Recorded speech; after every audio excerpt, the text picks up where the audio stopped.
Good afternoon, and thank you for joining us again today. As of 2 p.m. today, there have been 7,425 positive cases of COVID-19, including 318 deaths.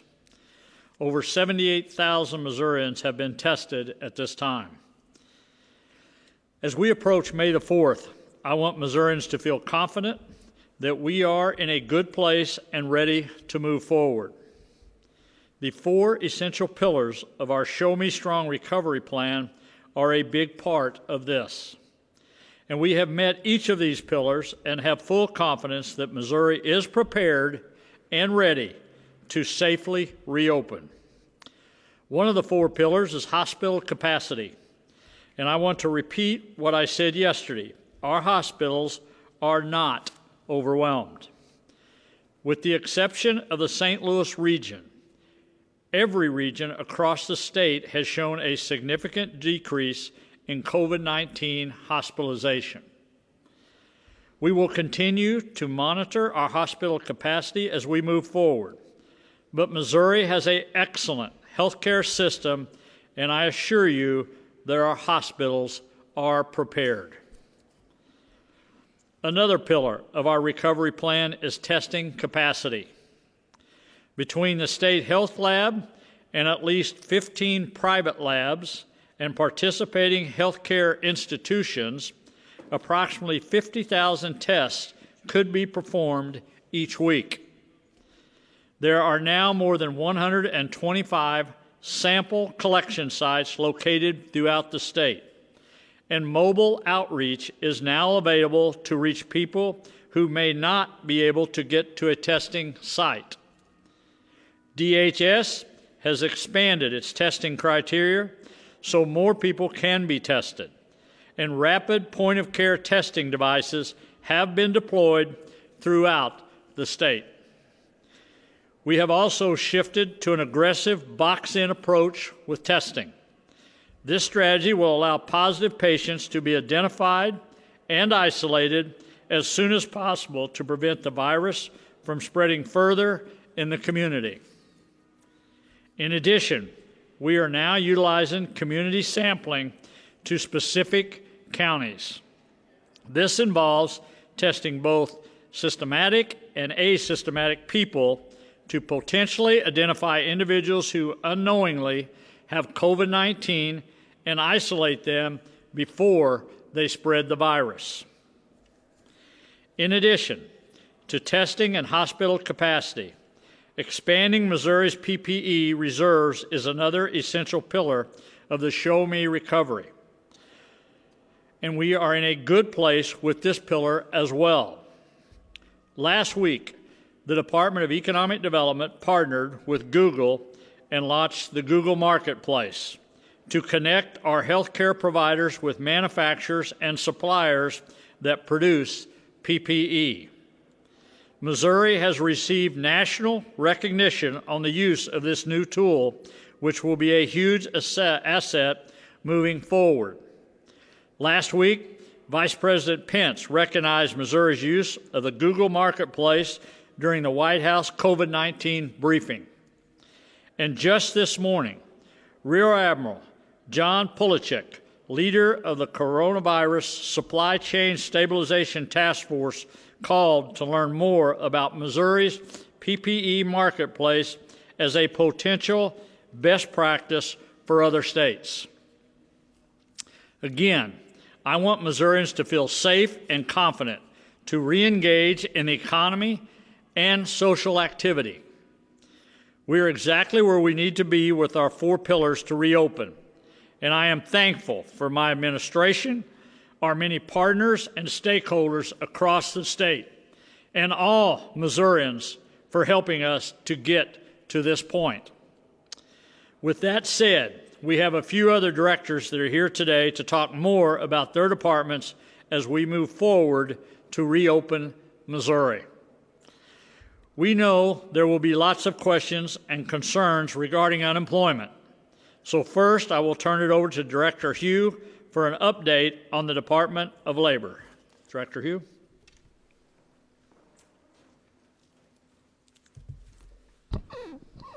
Thank you, Governor. Good afternoon.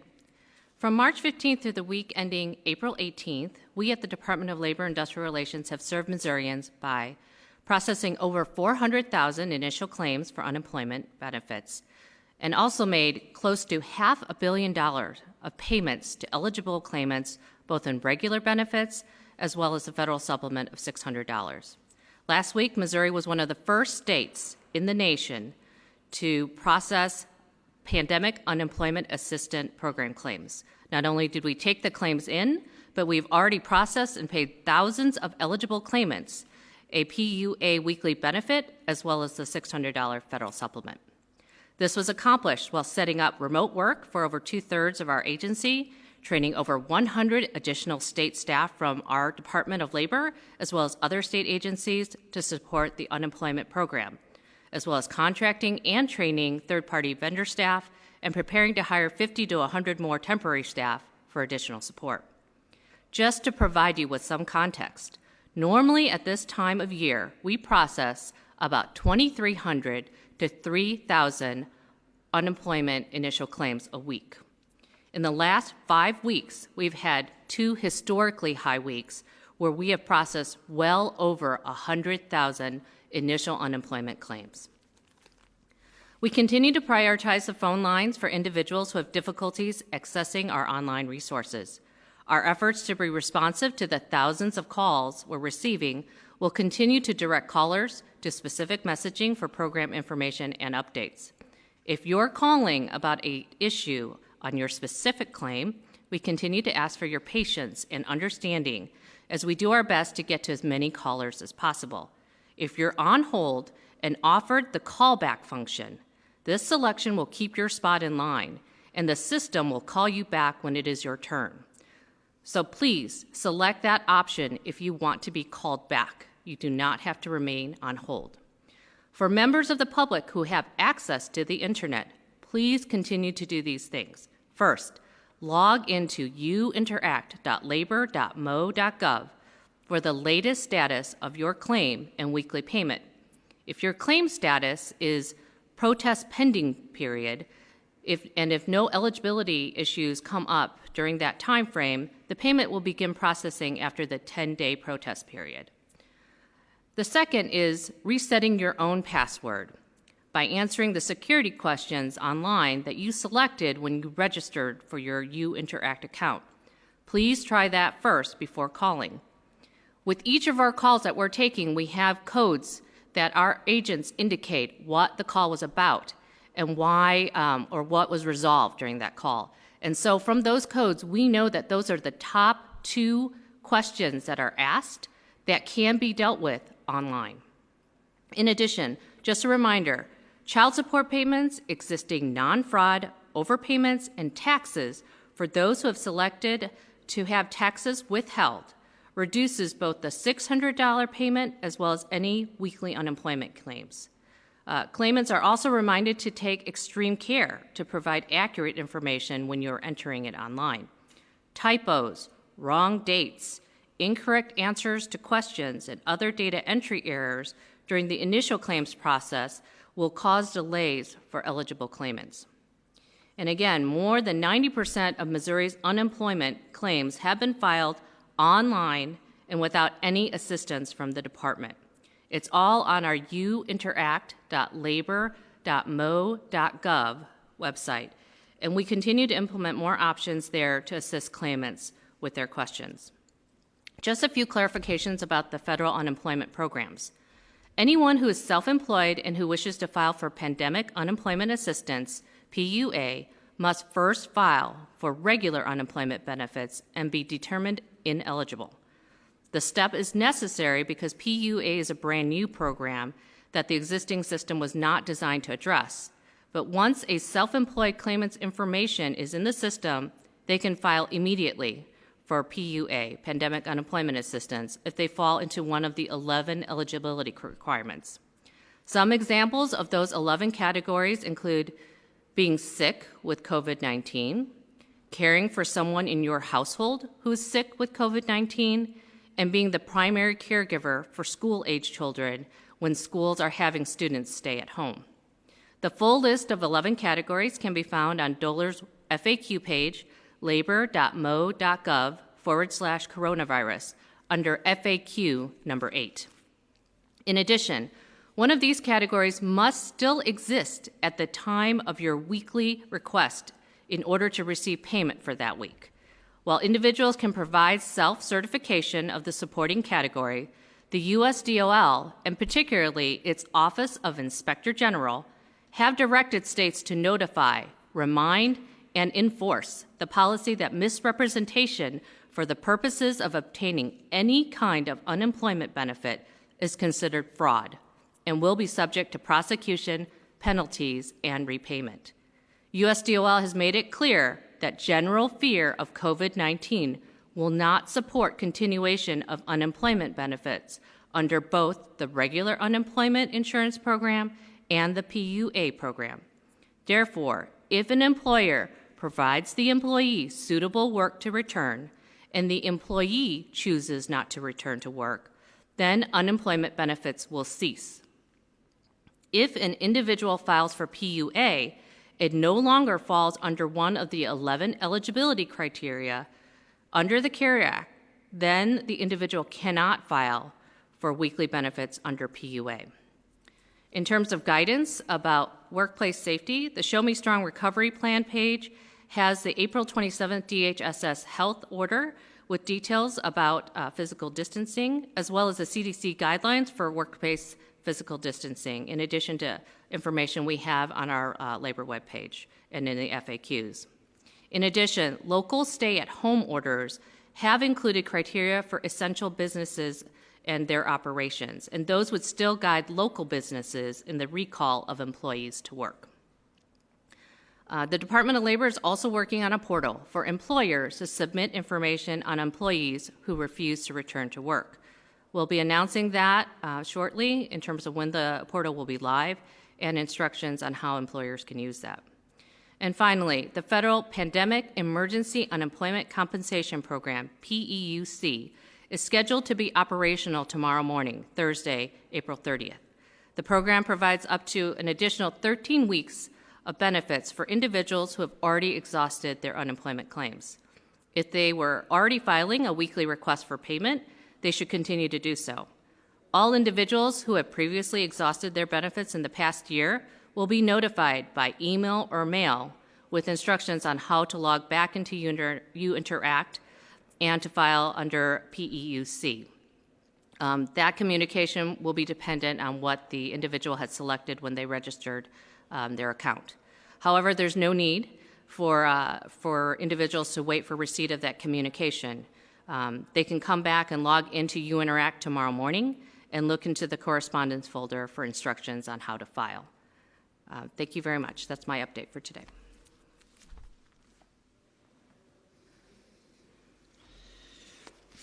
Anna, thank you very much. Thank you for what you and your team are doing. Needless to say, this has never been happened before, and I'm not here to make excuses for anyone, but I can tell you one thing. I talk to governors all across the United States on a weekly basis. Most all of the states' unemployment systems went down within the first few days of what took place, and I'm so proud of our director and what that team over there has been able to do to provide those services. We still got work to do. We know there's people on hold for long periods of time, but we're working on that every day to make it better. And we will continue to do that to make sure that people get those unemployment checks as soon as we can get them to them. So, again, I want to thank the director and her team for what they've been doing. Also, a lot of questions are going to be coming up about the state parks. One of the things that we're really wanting people to do is get out, get active, and there's not a better place to do it than our state parks here in Missouri. And today, Director Comer is here with us to give us an update on the state parks in the future. Director?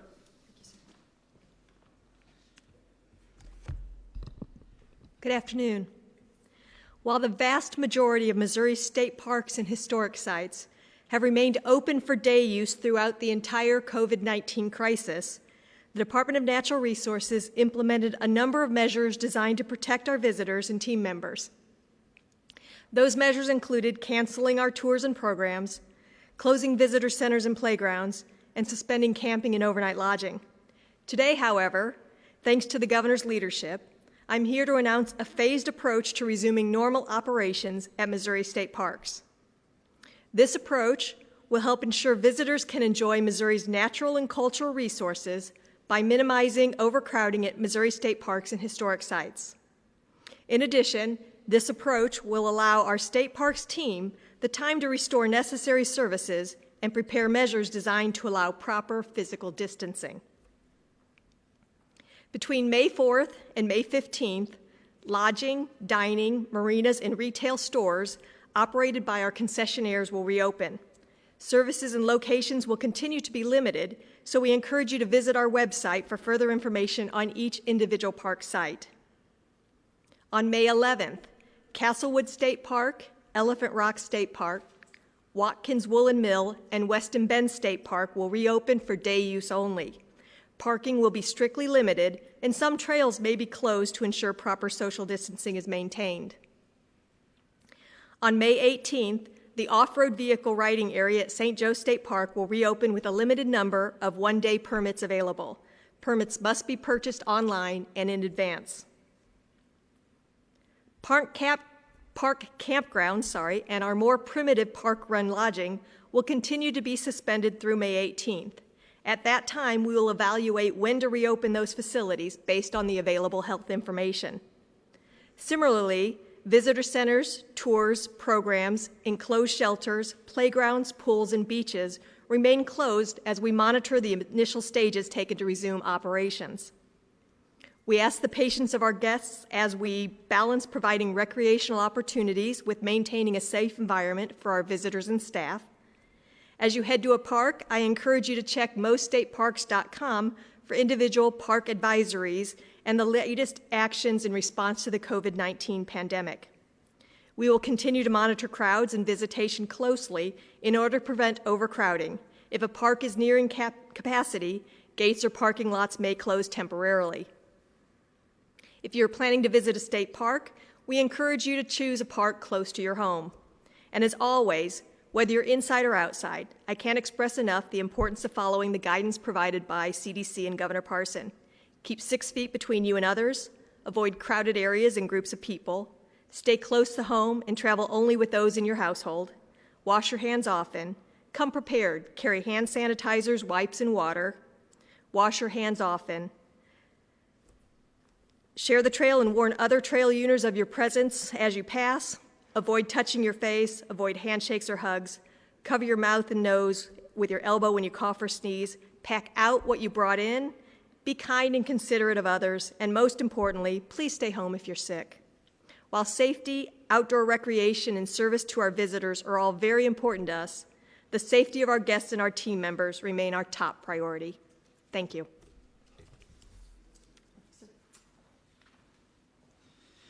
Thank you, Carol. Thank you for what you're doing with the state parks. Let me just remind everybody, we want to open up the state parks. We're really proud of them here in this state, that we get to showcase them, and it's a great place to take the families and for activities outdoors. But again, I will stress that we are in phase one of what we're doing, and social distancing is a key to it. So I ask you to abide by the rules when you go there. We want to keep them open, but it's going to take all of us to take that self-responsibility to make sure that you do take that upon yourselves to abide by the rules so we can keep them open for everybody. I think there's going to be an opportunity this year for our entire state to be able to showcase our state a little bit more, because I'm not sure how many people are going to be wanting to travel outside the state. So it'll be a great opportunity to visit some sites here in the state and help our small business, local businesses across the state. So again, thank you, Director Comer, for what you do and your department does. As we move into the recovery phase of COVID-19, we must continue to prioritize not only the physical health of Missouri, but also mental health. And today, Director Stringer is here to give us an update on the Department of Mental Health. Director Stringer? Thank you, Governor. First of all, I want to express my sincere sympathy to the Missouri families that have lost loved ones to this virus. Please know that you'll remain in our thoughts and in our prayers. Second, I want to thank the many Department of Mental Health staff at all levels and in all settings that have performed spectacularly during this crisis, including the dedicated men and women who work in our state psychiatric hospitals, habilitation centers, and state-operated community programs. I cannot tell you how much we appreciate your ongoing commitment to serving some of the state's most vulnerable citizens, especially during this very difficult time. I also want to acknowledge my department's contracted community providers of treatment, prevention, recovery, and rehabilitation services. They are working hard to serve Missourians with substantial challenges, while at the same time dealing with their own challenges in terms of staffing, lost revenue, and extraordinary expenses for things like PPE. Let me give you some examples of the work they're doing in our communities. The state's community mental health centers and substance use treatment providers serve over 130,000 people each year.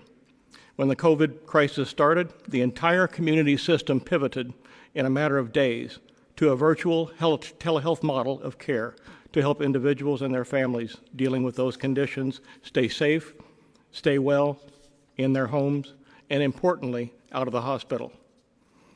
In addition to caring for their own patients and clients, they're also providing mental health services to frontline workers in other parts of the healthcare system, helping them with virtual services and special phone lines. I was particularly glad to learn that because we're all concerned about our frontline healthcare workers. In the world of developmental disability services, our providers support over 15,000 people in the community in a variety of settings. Because of that support, our individuals have an opportunity to lead meaningful, productive lives outside of institutions. We've heard stories statewide of direct care staff who left their homes and families to temporarily move in with the individuals that they support in order to reduce the number of people in and out of the homes and protect their individuals from exposure. Many of our providers have invested in computers and tablets to keep people connected with families during this time when they can't be together.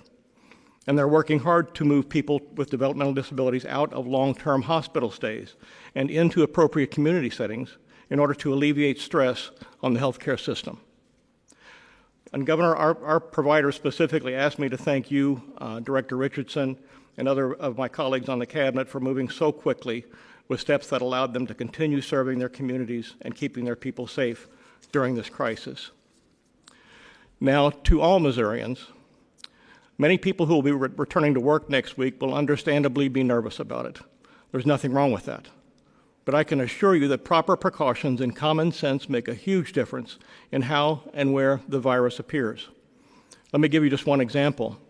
One of our longstanding community providers with 70,000 mental health and physical health patients across the state, along with 2,700 staff, has not had one death due to COVID-19 and is unaware of even a single hospitalization. An important reason for that is that the first action in every clinical visit since mid-March has been COVID screening, education, and prevention. Finally, for those of you who may have trouble coping with anxiety about returning to work, I want to mention once again the Federal Disaster Distress Helpline, which was created for times like this. It's staffed with mental health professionals who can talk with you, and if you need more help than they can provide, connect you with services right here in Missouri. Their services are free and confidential. The Disaster Distress Helpline has a website which is easily found with a search engine like Google, or you can call 800-985-5990. Thank you.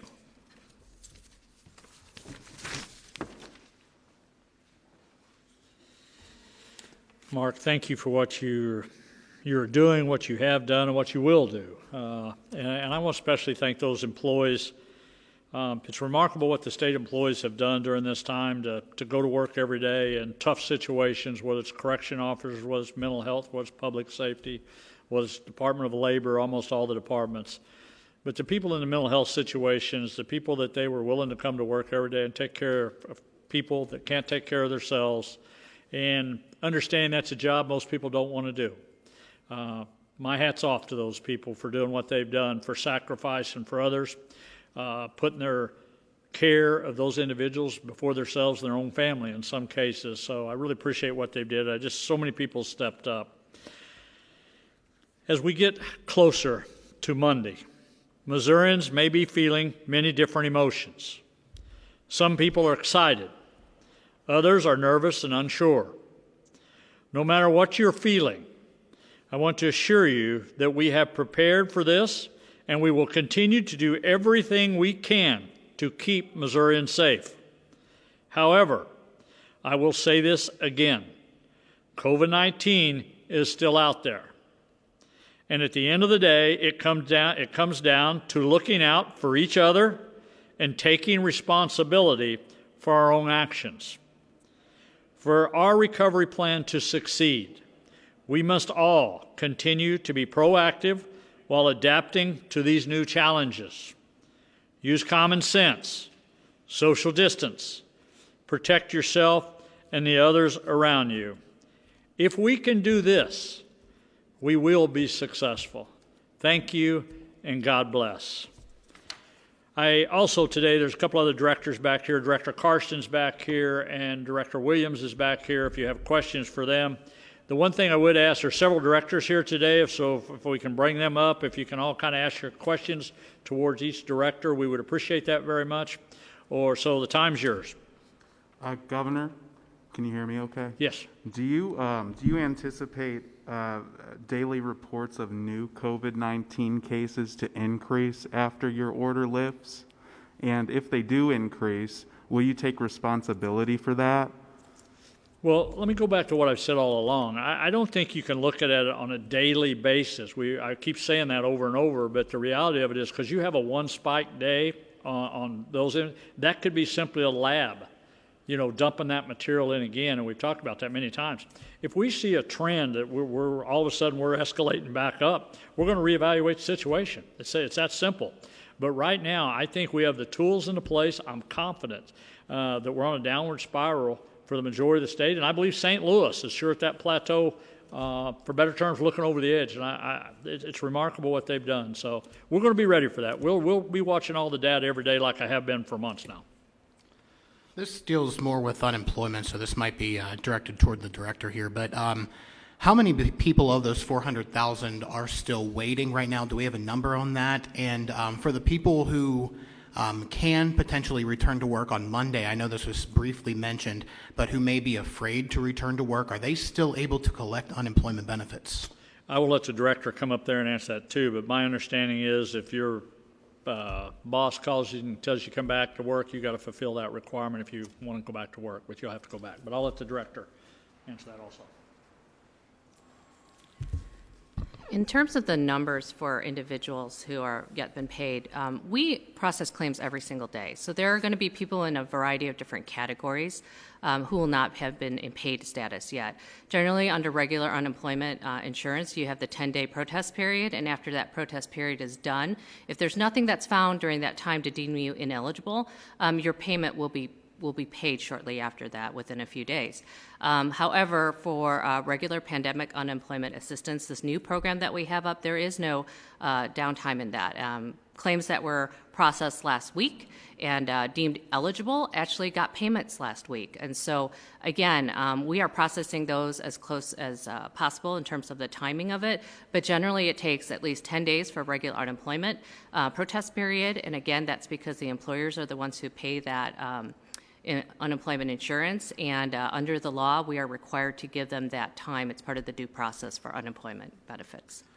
So as far as for places like restaurants that are opening up next week, if they're maybe not doing a full capacity, but their employees, their servers, bartenders are able to come back but have limited hours, are they able to get any sort of help through unemployment, or is unemployment then kind of a moot point since they're back into work? They can continue to file, and part of the question for the weekly benefit is how much have you earned that week? So it is literally what have you earned in the past week?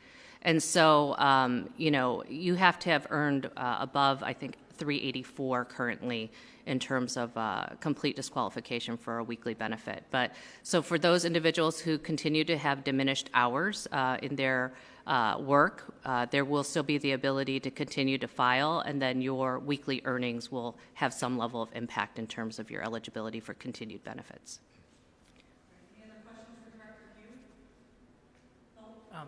Director, this may also actually be for Director Karsten as well, for law enforcement, but for employers, have you given any thought to guidance for employers on employees who may want to be still wearing masks many months from now, no matter what the status of the pandemic is?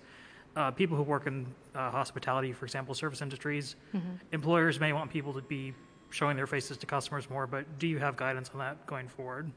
We currently don't have any guidance on that. And again, I think we would follow the Department of Public Health and Senior Services in terms of their guidance, and then as well as CDC in terms of that. For any issues related to workplace safety, the Department of Labor, U.S. Department of Labor, has a number of resources out there, both for businesses and employees and workers out there related to workplace safety and guidance there as well. Okay. Any other questions for Director? Hi. I know that it's hard to put a figure on how many people have actually started receiving benefits, but of the 400,000, do you have any ballpark percentages of how many people have actually gotten a check? Well over 76% of people have gotten a check. So either their full payment, or if there was a partial payment, they're under the Pandemic Unemployment Assistance Program, we're just awaiting documentation from them to be able to provide them more than the $133 minimum per week under that new program. So of the 400,000, 76% of those people have received at least one payment? Correct. We've paid over $500 million in claims so far since March 15th, both in regular unemployment benefits as well as federal benefits. Okay. And I have a question about the numbers. I know the unemployment claims usually come out on Thursdays, but do you have any, are you seeing any trend for what we can expect to see tomorrow, or are you seeing claims going down as the pandemic is, as the state's starting to reopen? Again, you know, those numbers are a week out, so they're lagging numbers. And so tomorrow morning at 8:30 Eastern Time, 7:30 here in Missouri, Missouri's numbers will come out with the national numbers, weekly claims, initial claims. And again, we've had historically high numbers. So the previous week, we were at 59,000, but the week before that, I believe we were at over 100,000. And the week before that, it was 91,000. And the week before that, it was over 100,000. So, you know, clearly there are no immediate trends. And because it's a lagging indicator, we can't really see the sort of effect any sort of reopening would have for probably at least 2 weeks in terms of the weekly initial claims data.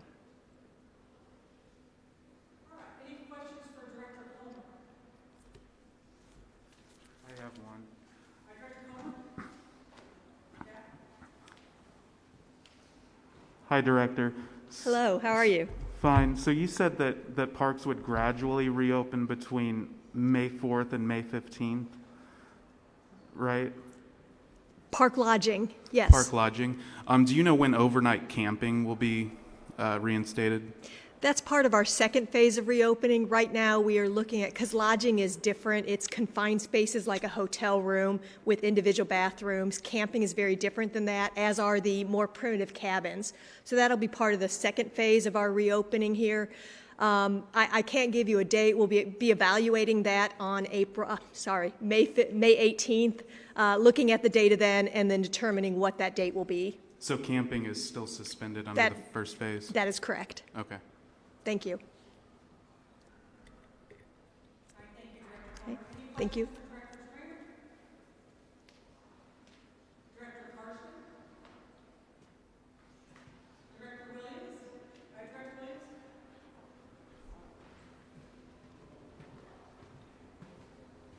Director, I know this is probably taking a little bit of a back burner on your agenda, but as far as medical marijuana goes right now in the middle of the coronavirus pandemic, where is that plan and that rollout?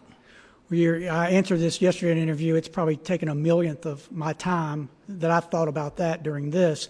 But I do have a team that is doing that, and so they start after May 4th going out and doing their own site inspections, and I'm told that they will be on target to have at the dispensaries medical marijuana in midsummer, which they define as late July, early August. Today there was a temporary restraining order filed by, I know, the Sarcoxy Nursery dispensary, I guess, organization, as well as a few other people who did not get cultivation and other facility licenses. That lawsuit mentions you and the department. Do you have any response to that lawsuit or that restraining order? You know, I haven't seen it, so I don't like to comment on things that I haven't seen, so I'm not. Thank you, though.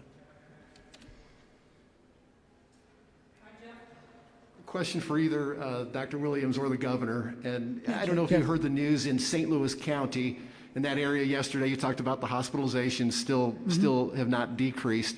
The city of Eureka has decided to not abide by the St. Louis County structure in terms of stay-at-home orders, but instead move forward on May 4th with the statewide plan. Do you have any reaction to local cities deciding to go with the state as opposed to their own county? Governor, I'm going to punt that one to the governor.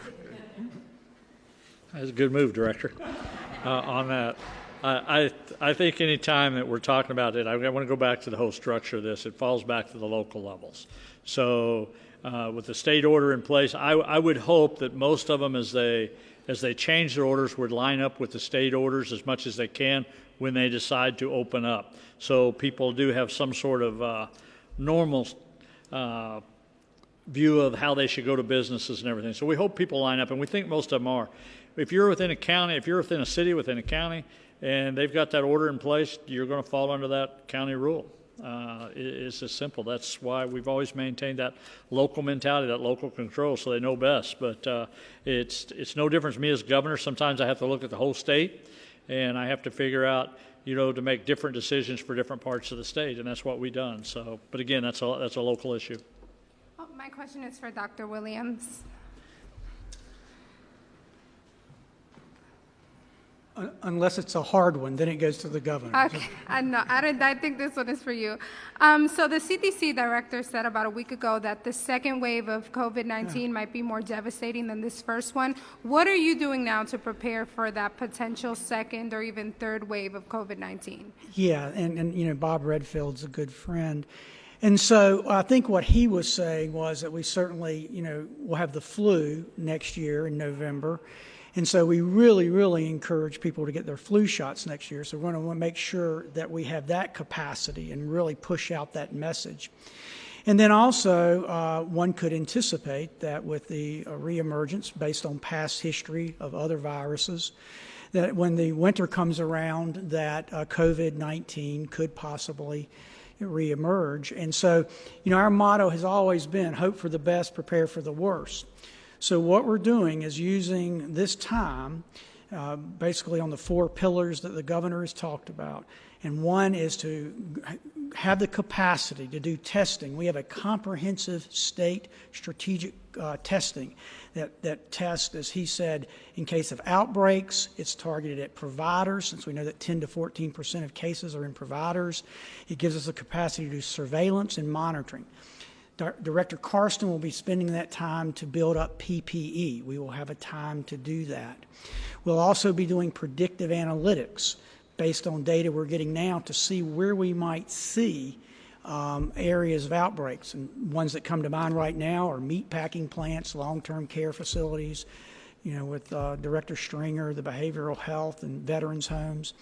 And then finally, as the governor has said, one of the things we look most closely at is hospitalizations. So we want to make sure that we have ventilatory support. We've been incredibly fortunate here in Missouri. We never had to enter a crisis care type situation. And so we will be using that time to store up on our resources and making our plans. And we feel very good about that. Thank you.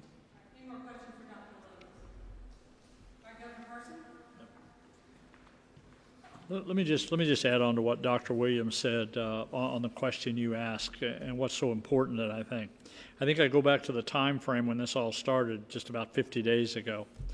And at that point, we were all trying to figure out how to deal with this virus. No matter whether you was in the medical profession, whether you was in our seats that we sat in or the directors that are up here today.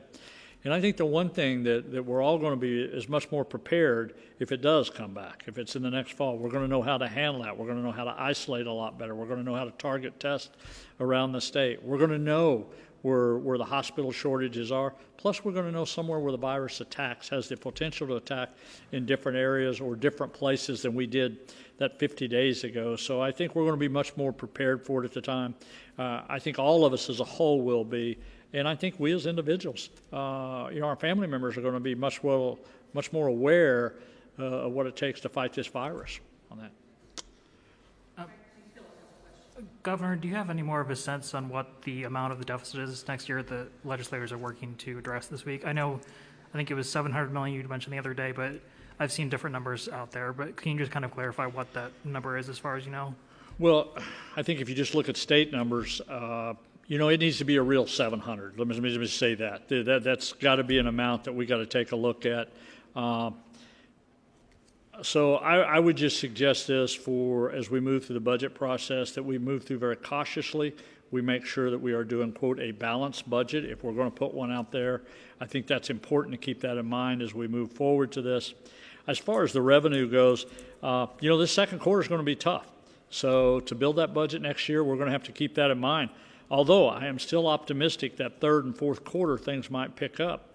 The unknown, the real unknown too, between now and the end of June is what are the feds going to do? How much are they going to help? Are they going to help? And how do we prepare for that? But I think we have to prepare to make sure that we're not in a position in July the 1st and all of a sudden I'm in a situation where I got to withhold $600 to $700 million starting in July the 1st. We don't want to be in that situation. People should know what that scenario is going to look like and what to prepare for. So I think that's one thing we're really concerned about, making sure that it is a solid budget that comes in with numbers that really affect the state of Missouri.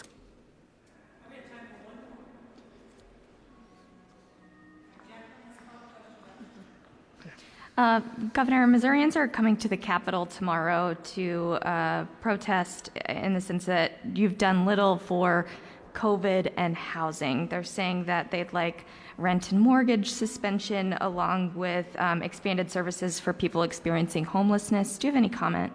I think we've addressed these issues over the last 30 days with everything. The homeless, we've been working with the mayors around there. All the state resources have been available to help to assist on that. Again, for the people at home, whether it's the eviction portion of it, I think a lot of the cities have taken steps forward to that. And again, I think those are actions, some of those actions that have to be taken by the courts. The utilities, we work with the utility companies early on. We've announced that several times here that most of them have agreed not to suspend anybody's utilities at this point.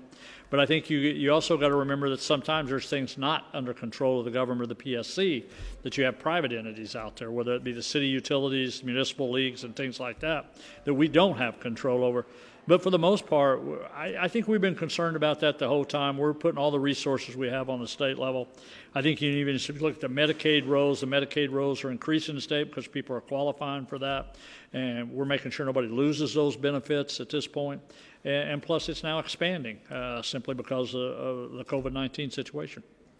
All right. Thanks, everybody, for being here today. Thank you.